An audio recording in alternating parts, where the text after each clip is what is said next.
ኢትመውት ዘእንበለ ኢትራይ መሲሁ ለእግዚአብሔር ሳታይ አትሞትም። በስመ አብ ወወልድ ወመንፈስ ቅዱስ አሐዱ አምላክ አሜን። በዓለም ላይ የምትኖሩ ኦርቶዶክሳውያን የእግዚአብሔር ልጆች ሰላም እግዚአብሔር ይብዛላችሁ። ጥር 8 ቀን ልደተ ስምዖን ይባላል።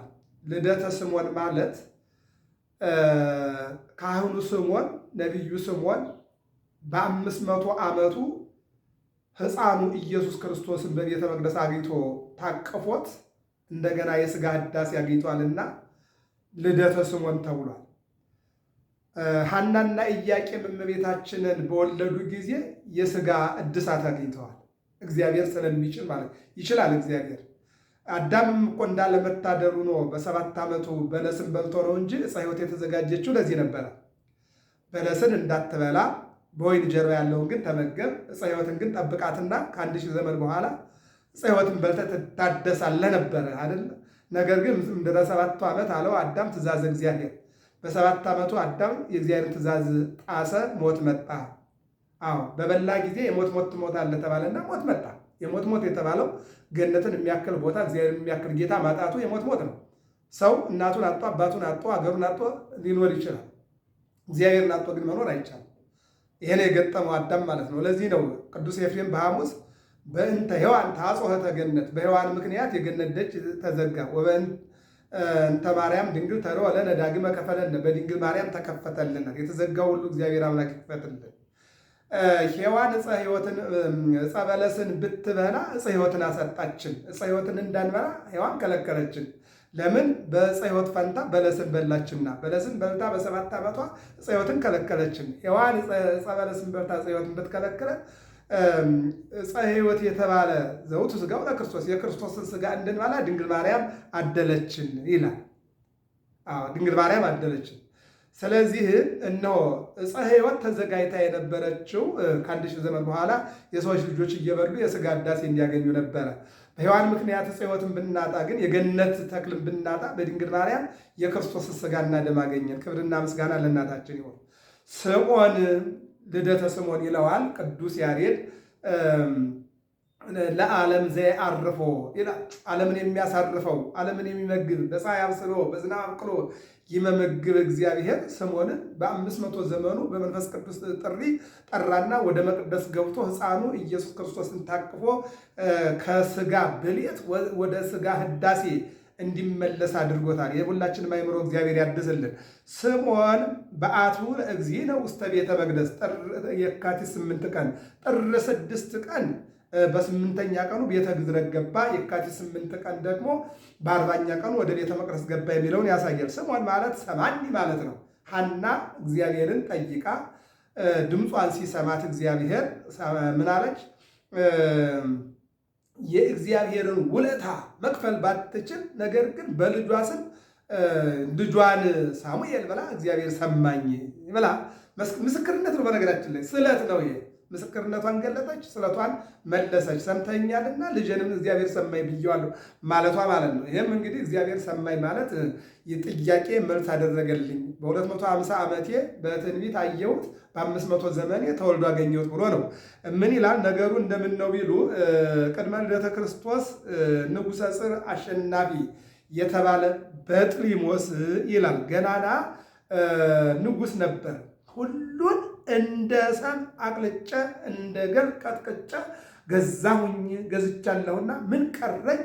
ምንስ እየተሰወረኛለ? እያለ ያወራና ይናገር ነበር። እውነት ነው። መቼም እንግዲህ ነገስታት በነገሱ ጊዜ የሚቀጠቅጡትን ይቀጠቅጣሉ፣ የሚያከብሩትን ያከብራሉ፣ የሚያሳድዱትን ያሳድዳሉ፣ የሚያዋርዱትንም ያዋርዳሉ። ምን አለ? እንደ ገል ቀጥቅጬ እንደ ሰም አቅልጬ ገዛውኝ የቀረኝ ምንድን ነው ብሎ ጠየቀ።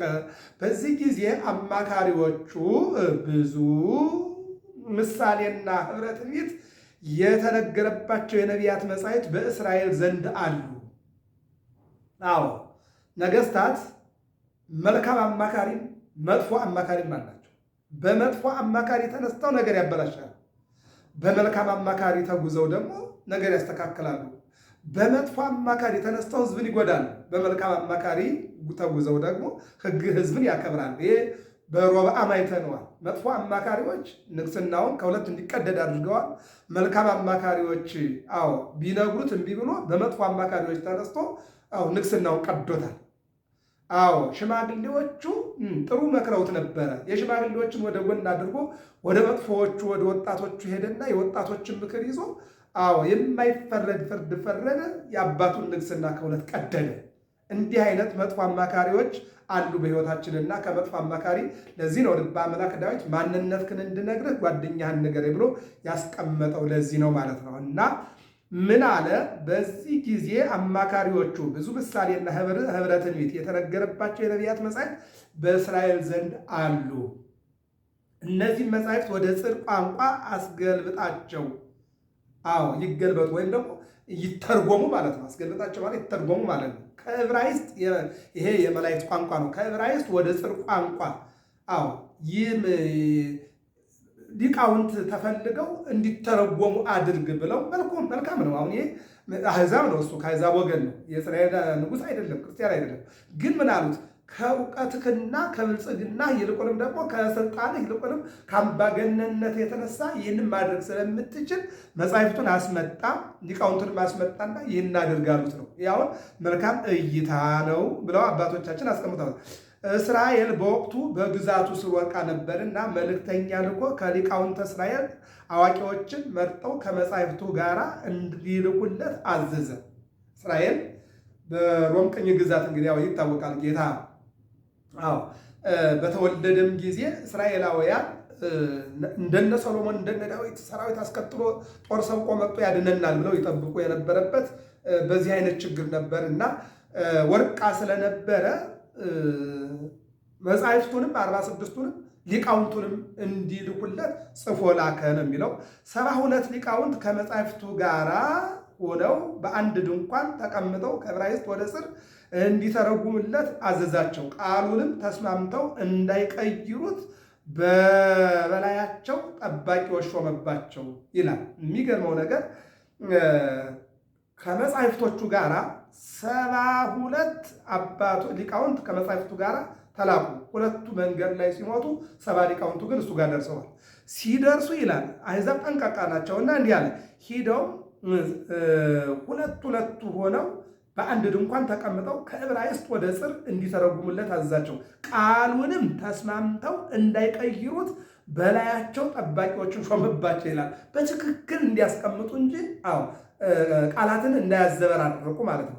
ዳሩ ግን የእግዚአብሔር ፈቃድ ነበር። ምክንያቱም የሕጉ መጽሐፍ በዓለም ላይ ያሉ ክርስቲያኖች በራሳቸው ቋንቋ ተጽፎ እንዲያነቡት እግዚአብሔር ስለፈቀደ ነው።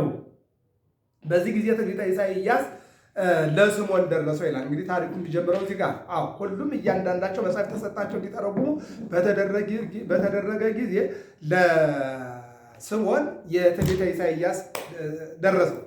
7:14 ላይ ስንመለከት እንዲህ የሚል ቃል አለ። ናሁ ድንግል ትጸንስ ወትወልድ ወልደ ወትሰምዮ ስሞ አማኑኤል። ድንግል ወንድ ልጅ ትወልዳለች፣ ስሙንም አማኑኤል ትለዋለች። ድንግል በድንግልና ትጸንሳለች፣ በድንግልና ትወልዳለች፣ ስሙንም አማኑኤል ትለዋለች የሚል ቃል አገኘ። ይህንን ቃል ሲያገኝ የሚገርም ነገር ነው። ከተናገረው አንቀጽ ሲደርስ ተጠራጠረ። እንዲህ አለ። ምስጢሩን በውል የተረዳው አይመስልም ሰውየው አነጋገሩ። አሁን እዚህ ጋር ድንግል በድንግልና ጸንሳ በድንግልና ትወልዳለች ሲል የአሕዛብ ንጉሥ ይቅርና የእስራኤል ንጉሥ መቼ ይቀበለኛል ብሎ መፍራትን ጀመረ ይላል። እሱ ራሱ መጀመሪያ አልተረዳም። አሁን ሳይረዱ መጽሐፍ ጉዳቱ ይሄ ነው። መጀመሪያ መረዳት ማየት ይጠይቃል። ለዚህ ነው አባቶቻችን 6 ጊዜ ለካ በሰባተኛው ቁረጥ የሚሉ ለዚህ ነው ማለት ነውና የአሕዛብ ንጉሥ ይቅርና የእስራኤል ንጉሥ መቼ ይቀበለኛል ብሎ ፈራና ድንግል የሚለውን ወለት ብሎ ጻፈ። በዚህ ጊዜ እንቅርት ብሎ ተኛ። ቢነቃ ድንግል ተብሎ ተጽፎ አገኘው ይላል። እንዴ ይህን ፍቄ እኮ ጽፌ ነበር አለና እንደገና ፍቆ ወለት አለ። የሚገርመው ነገር ሶስተኛ ደግሞ እንደገና 2 ጊዜ ፋቀ። በሶስተኛ ደግሞ ወለት እላለሁ ሲል የታዘዘ መልአክ መጥቶ እዚህ ላይ ነው እሳችን እንግዲህ ኢትጥሞ ሞተ እስኮ በትሬዮ ለዘናፈቀ ለዘይትወለድም ድንግል ይትመውት ዘእንበለ ይትራይ መሲሁ ለእግዚአብሔር ይላል ትርጓሜው። ይህኛው ዘሩ ነው። የተጠራጠርክበትን ከድንግል የሚወለደውን መሲህ ሳታየው አትሞትም። ተው አለው። አትሞትም፣ ሳታይ አትሞትም አለ። ምንድን ነው ያለው? ኢትጥም ሞተ እስከ ሶበ ትሬእዮ ለዘናፈቀ ለዘይትወለድ እምድንግል። ከድንግሏ የሚወለደውን ተጠራጥረሃል፣ አላመንክም። ነገር ግን አትሞትም። ከድንግሏ የሚወለደውን ድንግሏን የተወለደውን ሳታይ አትሞትም ማለት ይላል። ስምዖንም በዚህ መሰረት ከ500 ዘመን እግዚአብሔር አደረሰውና የሚገርመው ነገር ከአልጋ ተጣብቆ ሲኖር ክርስቶስ ከድንግል ማርያም በተወለደ በ40ኛው ቀን እንደ ወሪቱ ስርዓት እጉለ ርግብ ዘውገ ማዕነቅ ይዞ ወደ ቤተ መቅደስ ከእናቱ ጋር ገባ ይላል የሉቃስ ወንጌል ምዕራፍ 2 ቁጥር 1 ላይ። በዚህ ዕለት ስምዖን መንፈስ ቅዱስ ቀስቅሶት ወደ ቤተ መቅደስ ሄዶ በዚያም ሕፃኑ ኢየሱስን ተቀብሎ በእቅፉ አስቀመጠው፣ ሳመው። ይህን ነው የሚናገር ስምዖን። እግዚአብሔር እድሜ ይጨምራል ስንል አሁን አንዳንድ ጊዜ ይገርመኛል። ሰዎች የጥጃ ስጋ በልተን እንታደሳለን፣ ወጣት እንሆናለን ብለው ጥጃ እያረዱ እየበሉ ፊታቸው እንኳን ራሱ አይመለስም። እንኳን እንደገና ሕፃንነት ሊመጣ ይቀርና ህዳሴ ስጋ ሊገኝ ይቀርና የክርስቶስን ስጋ የበሉ ይታደሳሉ። ሐናና ኢያቄም ድንግል ማርያምን ቢጸንሱ ቢወልዱ ህዳሴ ስጋ አግኝተዋል። ስምዖን ጌታ እንዲታቀፈው ስምዖን ተወቅፎ ስጋ ማርያም ለዘገብረ አስፎ ተከናነበው፣ ታቀፈው። የስጋ ብሌት ተወግዶ ህዳሴ ስጋ አግኝቷል ማለት ነው። ይትመውት ሳታይ አትሞትም። እግዚአብሔር በአንድም በሌላም መንገድ ይህን ይለናል። ምንድን ነው? ንስሐ ሳትገባ አትሞትም እግዚአብሔር ይላል። እኛ ምንድን ነው ንስሐ የምንገባበትን ነገር እግዚአብሔር ሰጥቶናል። ንስሐ ገብቶ መሞት ያስፈልጋል። ስጋና ደግሞ ተቀብሎ መሞት ያስፈልጋል። ምንድን ነው የሚለው የሉቃስ ወንጌል ምዕራፍ 27 ላይ ወሰዶ መንፈስ ምኩራበ፣ ከአልጋ ተጣብቆ ሲኖር መንፈስ ቅዱስ አነሳስቶ አጽናንቶ ወደ ምኩራብ ወሰደው ይላል። ወሶበ አበው አዝማዲው ለሕፃን እግዚእ ኢየሱስ ከመ ይግበር ሁለቱ ዘበጉ፣ በኦሪት እንደታዘዘ ያደርጉለት ዘንድ ብላቴናውን ዮሴፍና እመቤታችን ወደ ቤተ መቅደስ ባገቡት ጊዜ ይላል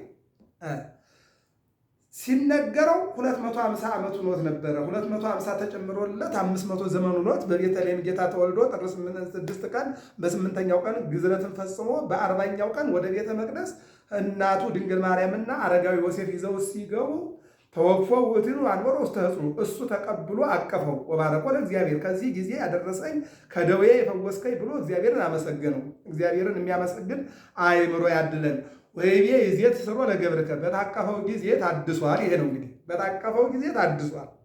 ወደኸው እንደሆን ከዚህ ላኑርህ አለው። ባሪያህን ዛሬ በሞት ታሰናብተዋለህ። ጥስሩ ሰዓሮ ልታሰናብተው ትችላለህ። ይዜ ትስሮ ለገብርከ፣ ዛሬ በሞት ታሰናብተዋለህ። ይዜ ሰዓሮ ለገብርከ፣ ልታሰናብተው ይገባል። አሰናብተው። ቅዱስ ያሬድ ቅዱስ ዳዊት ሊቃውንት ተፈራርቆበታል። ቃል እግዚአብሔር በሰላም ጻር ጋር ሳይሆንብኝ በሽማግሌ ጻር ጋር ይበዛልና መከራ ሳይበዛብኝ አውጡኝ፣ አስገቡኝ፣ አንሱኝ፣ አስተኙኝ ሳልል ዛሬ ታሰናብተኛለህ። እግዚኦ በከመ አዘዝከ ዘእንበለ ትርአይ መሲሖ ለእግዚአብሔር።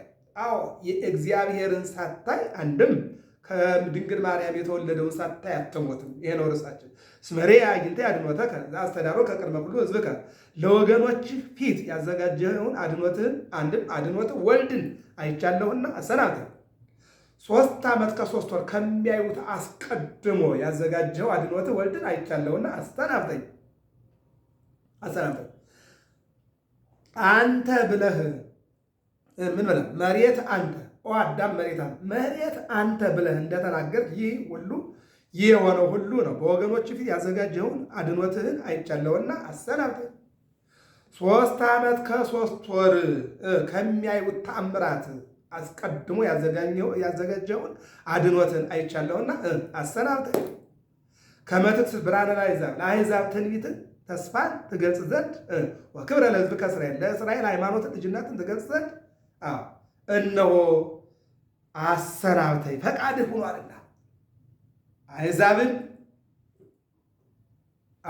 ይልቁንም ትንቢትን ተስፋ ትንቢትን ትገልጽ ዘንድ ለአሕዛብ ይልቁንም ለሕዝቦች ደግሞ መዳንን ትገልጽ ዘንድ መጣሃልና አሰናብተኝ አለው ይላል።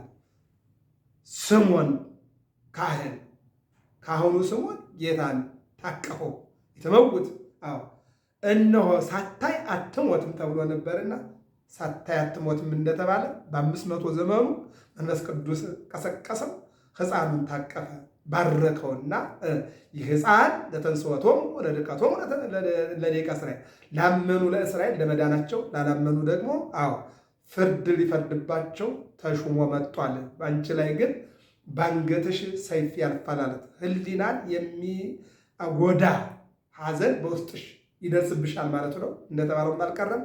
በሄሮድስ ምክንያት 3 ዓመት ከ6 ወር ተሰዳ ረሃብ፣ ጽም፣ መከራ ተፈራርቀውባታልና ይህን ተናገረ። 5 ሐዘናት መካከል አንዱ ይሄ ነው። ሳታይ አትሞትም። የኢትዮጵያን ትንሣኤ የቤተክርስቲያናችን ትንሣኤ ሳናይ እንዳንሞት እግዚአብሔር ይርዳን። ንስሐ ሳንገባ እንዳንሞት እግዚአብሔር ይርዳን። ሳንታረቅ እንዳንሞት እግዚአብሔር ይርዳን። የሀገራችን ልዕልናና ከፍታ ሳናይ እንዳንሞት እግዚአብሔር ይርዳን። የቤተክርስቲያናችንን የትናንት ክብሯን የሃይማኖታችን የትናንት ክብሯን ሳናይ እንዳንሞት እግዚአብሔር ይርዳን። ያስተማረን የመከረን ክብርና ምስጋና ምልኮትና ውዳሴ ለአምላካችን ይሆን። የካቲት 8 ቀን ልደተ ስምዖን ወንዶች በ40 ቀን ሴቶች በ80 ቀን ወደ ቤተ መቅደስ የምንገባውን ስርዓት ሕግ ፈጽሞ ሕገ አስተዳየ ገሃደ ጌታ ሕግ መጽሐፋዊ በ8ኛው ቀን ግዝረት የአብርሃምን በ40ኛው ቀን ወደ መቅደስ በ80 ቀን ወደ መቅደስ ወንድና ሴቶች መግባታቸው የሙሴን ይህን ሕግ የአብርሃምን ቃል ኪዳን የሙሴን ሕግ ሰራ ያህል ሕግ ወፍጻሜ ያህል ሕግ ሕግን የሰራ ሕግን የፈጸመ አምላክ ገብቶ 12 ዓመት በአደባባይ መውጣትን እንደገና ሕግ ጸባያዊ ደግሞ እየታዘዙ ማደግን በየጥቂት ማደግን አስተምሮናል። ገብረ መስቀል ሚዲያ ነው። ሰብስክራይብ፣ ላይክ፣ ሼር አድርጉ። እግዚአብሔር አምላክ ሀገራችን ሰላም ያደርግልን።